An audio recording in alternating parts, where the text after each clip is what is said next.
They say every artist has a story, but few stories are written in police ink, blood, and courtroom transcripts. Before the fame, before the YouTube billions, before the gold chains, there was a young boy from Baton Rouge who couldn't escape the street's grip even when the spotlight found him. Imagine being one of the biggest rappers alive, yet never truly free. That's NBA YoungBoy's reality. Born Kentrell Deshaun Golden, his life has been a collision course between talent and trouble. Arrested more than 10 times before turning 25, his rap sheet reads like a timeline of chaos and survival. But behind every mugshot, there's a reason, a motive, and sometimes, a trap. Tonight, we're diving deep into that story, the arrests, the shootouts, the trials, the bans, and the moments when freedom was hanging by a thread. You'll see how every legal battle shaped his music, his mindset, and his legend. But stay tuned, because what you're about to hear about his federal case might just change how you see him forever. So let's talk about it. If fame couldn't save him, what could?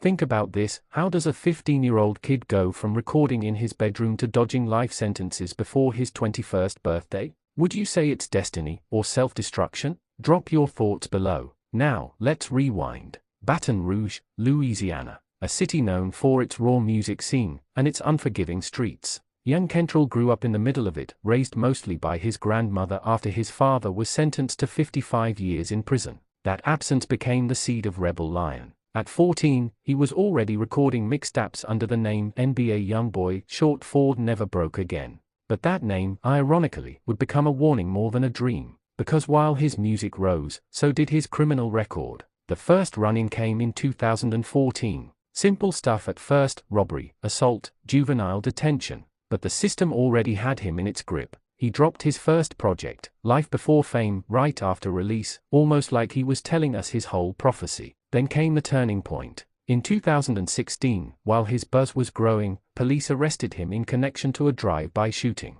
It was a gang-related charge, attempted first-degree murder. The city whispered his name like a ghost story, but even then, he recorded from jail, dropping tracks like Win or Lose, Don't Matter, and 38 Baby, turning real-life danger into raw expression. While facing 10 to 25 years, something unexpected happened: his music exploded. The jailhouse turned into his launch pad. Labels lined up, fans turned his mugshot into an icon. The system tried to break him, but it made him famous. After months behind bars, YoungBoy took a plea deal for a reduced charge. He got out, but the freedom came with strings, probation, restrictions, and an unspoken truth: he was now living under constant watch. By 2017, he was signed to Atlantic Records and finally seeing big money. Yet, the chaos followed him like a shadow. That same year, he was arrested again, this time for assault, kidnapping, and weapon possession after a video surfaced showing him in a violent altercation with his girlfriend. He denied the accusations, but the case put him back under house arrest, forcing him to record from home.